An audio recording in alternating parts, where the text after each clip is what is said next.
eliminate any sharp edges or anything.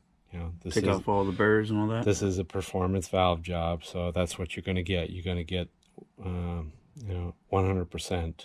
You know, so just not the 45. You know, and knock a little bit of edge off of there. So take it a little bit farther.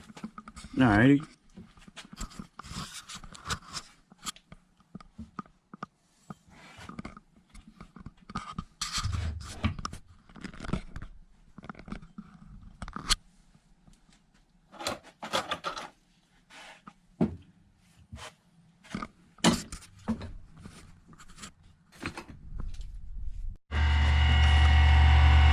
Alrighty. Ready for the 30-degree cut.